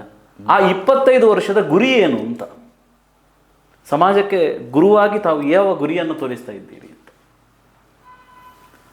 ನಮ್ಮ ಉದ್ದೇಶ ಒಂದೇ, ಮಾನವರೆಲ್ಲರೂ ಕೂಡ ಪರಸ್ಪರ ಪ್ರೀತಿ ವಿಶ್ವಾಸಗಳಿಂದ, ಸ್ನೇಹ ಸೌಹಾರ್ದಗಳಿಂದ, ಶಾಂತಿ ಸಮಾಧಾನಗಳಿಂದ ಪ್ರಪಂಚದಲ್ಲಿ ಒಂದಾಗಿ ಬಾಳಬೇಕು. ಪ್ರತಿಯೊಬ್ಬರೂ ಕೂಡ ತಮ್ಮ ತಮ್ಮ ಸಂಪ್ರದಾಯ ಆಚಾರ ವಿಚಾರಗಳನ್ನು ಶ್ರದ್ಧೆಯಿಂದ ಪಾಲಿಸಬೇಕು. ಬೇರೆಯವರ ಆಚಾರ ವಿಚಾರ ನಂಬಿಕೆಗಳನ್ನು ಅಷ್ಟೇ ಶ್ರದ್ಧೆಯಿಂದ ಗೌರವಿಸಬೇಕು. ಪ್ರತಿಯೊಬ್ಬರೂ ಕೂಡ ಆಧ್ಯಾತ್ಮಿಕತೆಯ ಸುಭದ್ರವಾದ ತಳಹದಿಯ ಮೇಲೆ ಲೌಕಿಕ ಜೀವನ ನಡೆಸಬೇಕು. ಅದಕ್ಕಾಗಿ ಮೊದಲೇ ಹೇಳಿದಂತೆ ಅನೇಕ ಕಲ್ಪನೆಗಳನ್ನ ಇಟ್ಟುಕೊಂಡು ಎಲ್ಲರೂ ಕೂಡ ಒಂದಾಗಿ ಕೆಲಸ ಮಾಡ್ತಕ್ಕಂಥ ನಿಟ್ಟಿನಲ್ಲಿ ನಾವು ವಿಶೇಷವಾಗಿ ನಮ್ಮನ್ನು ತೊಡಗಿಸ್ಕೊಂಡಿದ್ದೇವೆ.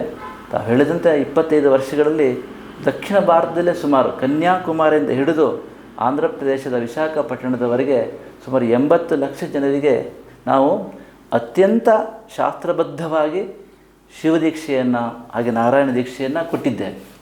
ಇದರ ಉದ್ದೇಶ ಏನಂತ ಕೇಳಿದರೆ, ನಾವು ಯಾವಾಗ ಪ್ರತಿಯೊಬ್ಬ ಮನುಷ್ಯನಿಗೂ ಕೂಡ ಆ ಆಧ್ಯಾತ್ಮಿಕತೆಯ ಒಂದು ಅರಿವನ್ನು ಅವನ ಅಂತರಂಗದಲ್ಲಿ ಉಂಟು ಮಾಡ್ತೇವೋ, ಆಗ ಸಹಜವಾಗಿ ಅವರಿಗೆ ನಮ್ಮ ದೇಶ, ನಮ್ಮ ಧರ್ಮ, ನಮ್ಮ ಆಚಾರ ವಿಚಾರಗಳಲ್ಲಿ ನಂಬಿಕೆ, ವಿಶ್ವಾಸ ಬೆಳೀತದೆ. ನಾವು ಅವ್ರನ್ನ ದೂರ ಇಟ್ಟರೆ ಅದು ಆಕ್ರೋಶವಾಗ್ತದೆ, ಅದು ಸಮಾಜಕ್ಕೆ ಮತ್ತಷ್ಟು ಆ ಒಂದು ಅಶಾಂತಿಗೆ ಕಾರಣ ಆಗ್ತದೆ. ಆ ದೃಷ್ಟಿಕೋನ ಇಟ್ಟುಕೊಂಡು ಪ್ರತಿಯೊಬ್ಬರನ್ನೂ ಪ್ರೀತಿಯಿಂದ ಕರೆದು ವಿಶ್ವಾಸದಿಂದ ನೋಡಿಕೊಂಡು ಅವರಿಗೆ ಸಮಾನತ್ವದ ಬೋಧನೆ ಮಾಡಿ ಆಧ್ಯಾತ್ಮಿಕತೆಯ ತಳಹದಿಯ ಮೇಲೆ ಲೌಕಿಕ ಜೀವನ ನಡೆಸಿದಾಗ ನೀವು ಚೆನ್ನಾಗಿರ್ತೀರಿ, ಕುಟುಂಬ ಚೆನ್ನಾಗಿರ್ತದೆ, ಸಮಾಜ ಚೆನ್ನಾಗಿರ್ತದೆ ಅನ್ನೋ ಉದ್ದೇಶದಿಂದ ಈ ಕಾರ್ಯಕ್ರಮವನ್ನು ನಾವು ಹಾಕ್ಕೊಂಡಿದ್ದೇವೆ.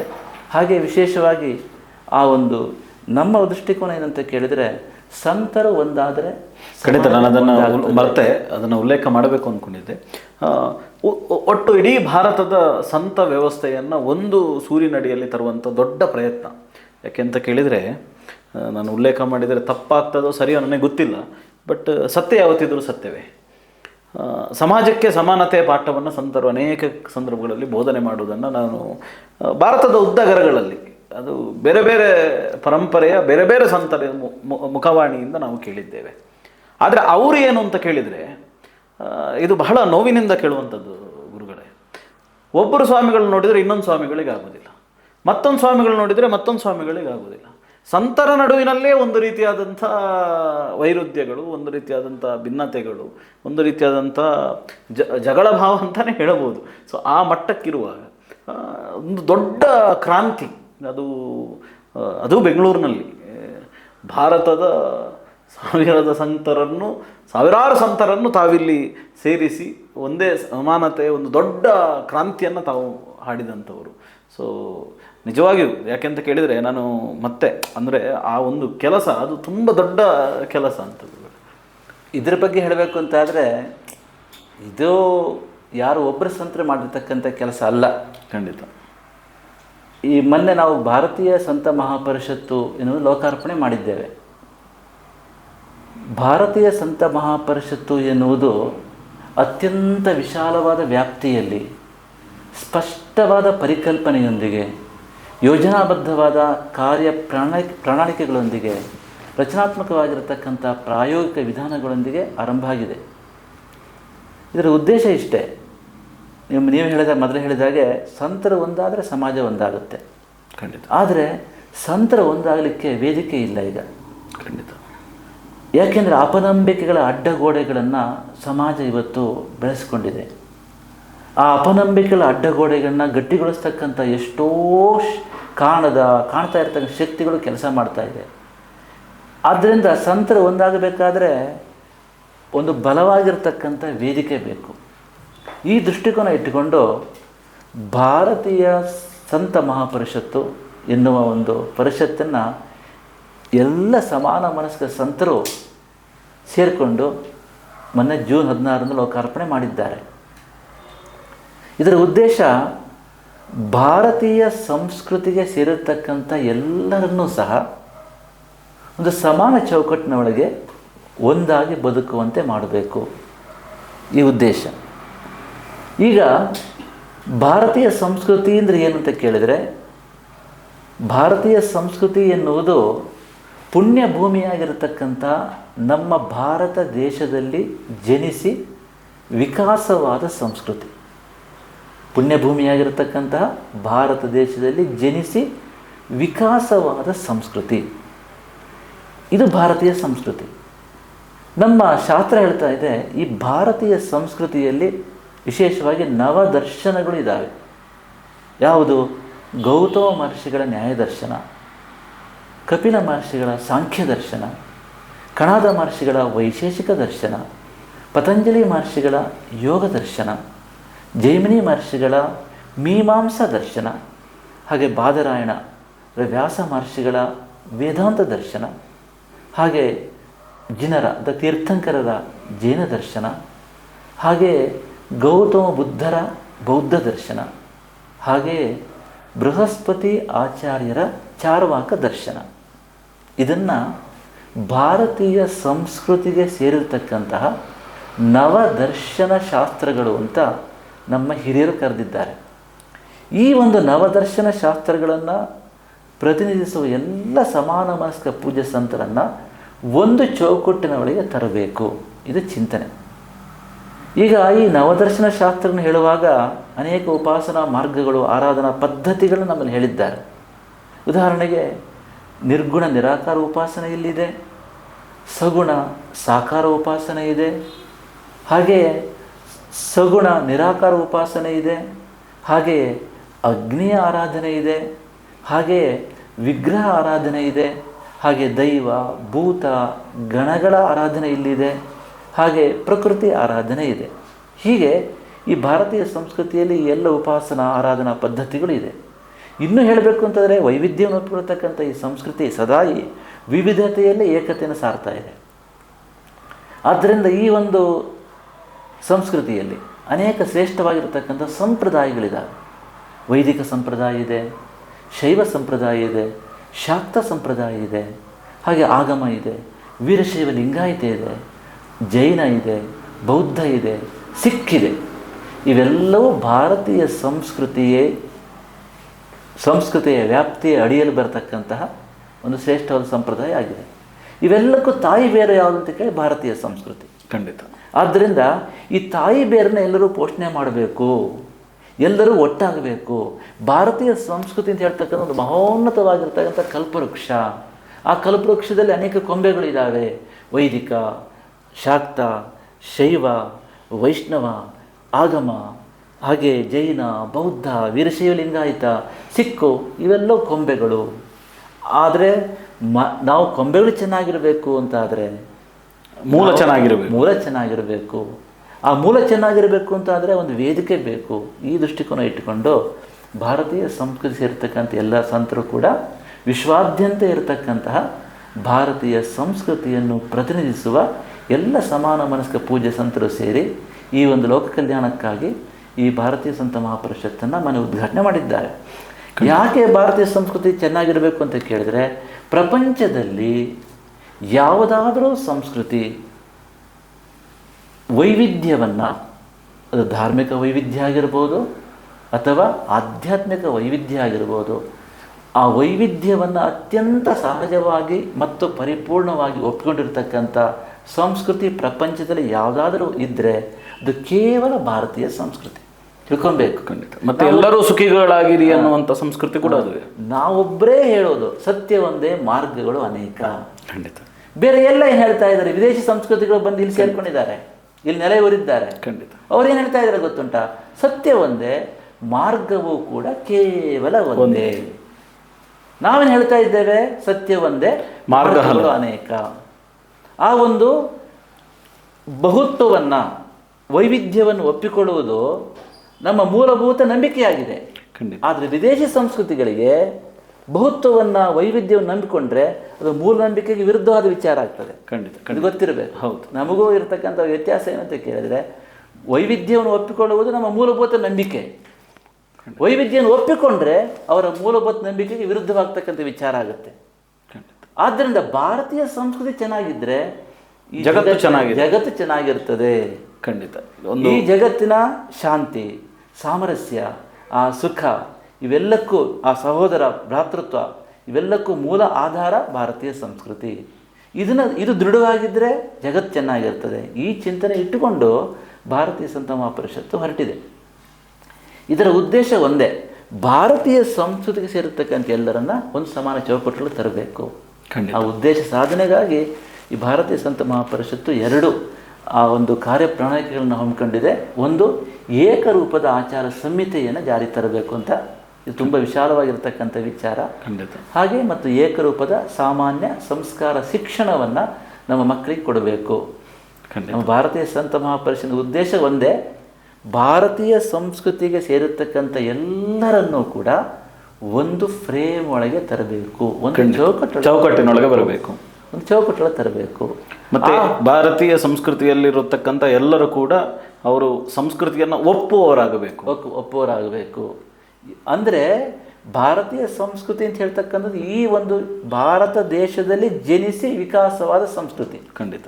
ಯಾರು ತಮ್ಮ ಸಂಪ್ರದಾಯದ ಮೂಲ ತಾಯಿ ಬೇರನ್ನು ಮತ್ತು ತಮ್ಮ ನಂಬಿಕೆಯ ಪ್ರಧಾನ ಶ್ರದ್ಧಾ ಕೇಂದ್ರವನ್ನು ಪುಣ್ಯಭೂಮಿಯಾಗಿರ್ತಕ್ಕಂಥ ಭಾರತ ದೇಶದಲ್ಲಿ ಹೊಂದಿರ್ತಾರೋ ಅವರು ಭಾರತೀಯ ಸಂಸ್ಕೃತಿಗೆ ಸೇರಿದವರಾಗಿರ್ತಾರೆ. ಖಂಡಿತ. ಈಗ ಶೈವರು ಅಂದ್ಕೊಳ್ಳಿ, ಆ ಶೈವರ ಮೂಲ ಸಂಪ್ರದಾಯ ಎಲ್ಲಿದೆ, ತಾಯಿ ಬೇರು ಕೇಳಿದ್ರೆ ಭಾರತದಲ್ಲಿರ್ತದೆ. ಖಂಡಿತ.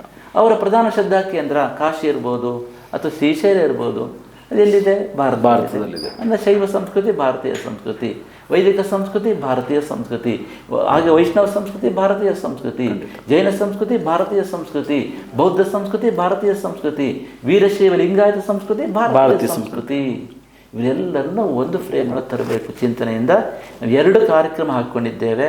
To achieve our sole objective we have to effective implementation programs.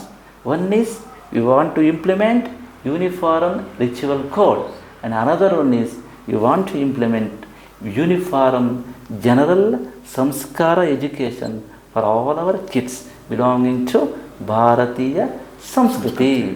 ಆದ್ದರಿಂದ ಇದು ಅತ್ಯಂತ ವಿಶಾಲವಾದ ವ್ಯಾಪ್ತಿಯಿಂದ ಹೊಂದಿರತಕ್ಕಂಥದ್ದು. ನಾವು ಸ್ಪಷ್ಟವಾದ ಪರಿಕಲ್ಪನೆಯೊಂದಿಗೆ ಈ ಕೆಲಸ ಆರಂಭ ಆಗಿದೆ. ಇದು ಯಾವ ಮಠದ ಕಾರ್ಯಕ್ರಮ ಅಲ್ಲ, ಇದು ಎಲ್ಲರೂ ಸಂಪ್ರದಾಯ ಕಾರ್ಯಕ್ರಮ ಅಲ್ಲ, ಯಾವುದೇ ಆಶ್ರಮದ ಕಾರ್ಯಕ್ರಮ ಅಲ್ಲ, ಯಾವ ಸಮುದಾಯದ ಕಾರ್ಯಕ್ರಮ ಅಲ್ಲ. ಸಾಂಘಿಕ ಶಕ್ತಿಯಾಗಿ ಏಕತ್ವದ ಒಂದು ವಿಚಾರವನ್ನು ಮುಂದಿಟ್ಟುಕೊಂಡು ಸಾಂಘಿಕ ಶಕ್ತಿಯಾಗಿ ಒಂದು ಅಚ್ಚುಕಟ್ಟಾದ ಒಕ್ಕೂಟದ ವ್ಯವಸ್ಥೆಯಲ್ಲಿ ಎಲ್ಲರೂ ಒಂದಾಗಿ ಕೆಲಸ ಮಾಡಬೇಕು ನಿಟ್ಟಿನಲ್ಲಿ ಭಾರತದ ಮತ್ತು ವಿಶ್ವಾದ್ಯಂತ ಇರತಕ್ಕಂತಹ ಈ ಭಾರತೀಯ ಸಂಸ್ಕೃತಿಯನ್ನು ಪ್ರತಿನಿಧಿಸುವ ಸಂತರೆಲ್ಲರೂ ಸೇರಿದ್ದಾರೆ. ಎಲ್ಲರೂ ಸೇರಿದ್ದಾರೆ ಅಂತ ಕೇಳಿದರೆ ದಲೈಲಾಮ ಅವರಿಗೆ ಎಲ್ಲರೂ ಸೇರಿದ್ದಾರೆ, ಈ ಇದಕ್ಕೆ ಜೋಡಿಸ್ಕೊಂಡಿದ್ದಾರೆ. ಆದ್ದರಿಂದ ಇದು ಅತ್ಯಂತ ವಿಶಾಲವಾದ ವ್ಯಾಪ್ತಿ. ಇದರ ಉದ್ದೇಶ ಎಲ್ಲರಿಗೂ ಸಮಾನವಾಗಿ ಏಕರೂಪದ ಆಚಾರ ಸಂಹಿತೆಯನ್ನು, ಅಂದರೆ ಭಾರತೀಯ ಸಂಸ್ಕೃತಿಗೆ ಸೇರ್ತಕ್ಕಂಥ ಎಲ್ಲರಿಗೂ ಸಮಾನವಾಗಿ 5 ಸಮಾನ ಸಂಸ್ಕಾರಗಳಿದ್ದಾವೆ. ಆ ಸಮಾನ ಸಂಸ್ಕಾರಗಳನ್ನು ಎಲ್ಲರೂ ಪಾಲಿಸುವಂಥ ನಿಟ್ಟಿನಲ್ಲಿ ಮಾರ್ಗದರ್ಶನ ಮಾಡಬೇಕು. ಮತ್ತು ನಮ್ಮ ಭಾರತೀಯ ಸಂಸ್ಕೃತಿಗೆ ಸೇರಿರ್ತಕ್ಕಂಥ ಮಕ್ಕಳಿಗೆ ನಾವು ಭಾರತೀಯ ಸಂಸ್ಕೃತಿಯನ್ನು ಪ್ರತಿಬಿಂಬಿಸುವ ಆಧ್ಯಾತ್ಮಿಕ, ಧಾರ್ಮಿಕ, ಸಾಂಸ್ಕೃತಿಕ, ಐತಿಹಾಸಿಕ ಮತ್ತು ವೈಜ್ಞಾನಿಕ ಪರಂಪರೆ ಹೊಂದಿರತಕ್ಕಂಥ ಆ ಶಿಕ್ಷಣವನ್ನು ನಮ್ಮ ಮಕ್ಕಳಿಗೆ 8 ವರ್ಷಗಳ ಕಾಲ ಸಮಾನ ವೇದಿಕೆಯಲ್ಲಿ ಕೊಡಬೇಕು ನಿಟ್ಟಿನಲ್ಲಿ ಸಂತರೆಲ್ಲರೂ ತೀರ್ಮಾನ ಮಾಡಿದ್ದಾರೆ. ಈ ಕರ್ನಾಟಕದಲ್ಲಿ ಚಾಮರಾಜನಗರದಿಂದ ಬೀದರ್ವರೆಗೆ ಒಂದೇ ಶಿಕ್ಷಣವನ್ನು ನಾವು ಕೊಡ್ತೇವೆ. ಸಂತರೆಲ್ಲರೂ ಕೂಡ ಪರಿಕಲ್ಪನೆ ಮಾಡಿದ್ದಾರೆ. ಸುಮಾರು 60,000 ಕೇಂದ್ರಗಳಲ್ಲಿ ಈ ಶಿಕ್ಷಣ ಆರಂಭ ಆಗ್ತದೆ. 284 ತಾಲೂಕಿನ ಇದು ಮಾಡಿದ್ದಾರೆ ಸಂತರೆಲ್ಲರೂ ಸೇರಿಕೊಂಡು. ಆದ್ದರಿಂದ ಮುಂದಿನ ದಿನಗಳಲ್ಲಿ ನಮ್ಮ ಮಕ್ಕಳಿಗೆ ಆ ಭಾರತೀಯ ಶಿಕ್ಷಣ ಸಿಗುತ್ತೆ. ಮತ್ತು ಭಾರತೀಯ ಸಂಸ್ಕೃತಿ ಸೇರ್ತಕ್ಕಂಥ ಎಲ್ಲರೂ ಕೂಡ ಸಮಾನವಾಗಿ ಈ ಸಂಸ್ಕಾರ ಪಾಲನೆ ಮಾಡಬೇಕು ನಿಟ್ಟಿನಲ್ಲಿ ಈ ವಿಚಾರ ನಡೀತಾ ಇದೆ. ಎಸ್ ಗುರುಗಳೇ, ಅನೇಕ ಸಂಗತಿಗಳನ್ನು ಈ ಸಂದರ್ಭದಲ್ಲಿ ತಮ್ಮ ಬಿಡುವಿಲ್ಲದ ಹೊತ್ತಿನಲ್ಲಿ ನಮ್ಮ ವೀಕ್ಷಕರಿಗೆ ನೀವು ತಿಳಿಸಿಕೊಡುವಂಥ ಪ್ರಯತ್ನವನ್ನು ಮಾಡಿದಿರಿ. ನಾವು ಕೂಡ ಈ ಸಂದರ್ಶನದಿಂದ ಅನೇಕ ಸಂಗತಿಗಳನ್ನು ಕಲಿತುಕೊಳ್ಳುವಂತಾಗಿದೆ. ಮಾತ್ರ ಅಲ್ಲ, ವೀಕ್ಷಕರು ಅನೇಕ ಹೊಸ ಹೊಸ ವಿಚಾರಗಳನ್ನು ಈ ಸಂದರ್ಶನದ ಮೂಲಕ ತಿಳಿದುಕೊಳ್ಳುವಂತಾಗಿದೆ. ಒಂದು ವಿದ್ವತ್ಪೂರ್ಣವಾದಂಥ ಒಂದು ಸುಹೃತ್ ಸಂವಾದ ಇದು ಅಂತ ನಾನು ಅಂದುಕೊಳ್ತೇನೆ. ನಿಮಗೆ ಅನಂತ ಧನ್ಯವಾದಗಳು ಗುರುಗಳೇ. ನಾರಾಯಣ. ಸರ್ವೇ ಜನಾಃ ಸುಖಿನೋ ಭವಂತು, ಲೋಕಾಃ ಸಮಸ್ತಾಃ ಸುಖಿನೋ ಭವಂತು. ಓಂ ತತ್ಸತ್. ನಾರಾಯಣ ನಾರಾಯಣ ನಾರಾಯಣ. ಜೈ ಶ್ರೀ ನರಸಿಂಹ. ಋಷಿ ಪರಂಪರೆ ಅನ್ನುವುದಕ್ಕೆ ಒಂದು ದೊಡ್ಡದಾದಂಥ ಮಹತ್ತಿದೆ. ಬುದ್ಧನನ್ನು ಒಪ್ಪಿಕೊಳ್ಳಬೇಕೋ ಬಿಡಬೇಕು, ಶತ್ರುಗಳೇ ಆಗಿರಲಿ. ಈಗ ಒಂದು ಅವತಾರ ಅಂತ ಹೇಳಿದ ಮೇಲೆ ಒಂದು ಆದರ್ಶ ಇರಬೇಕು.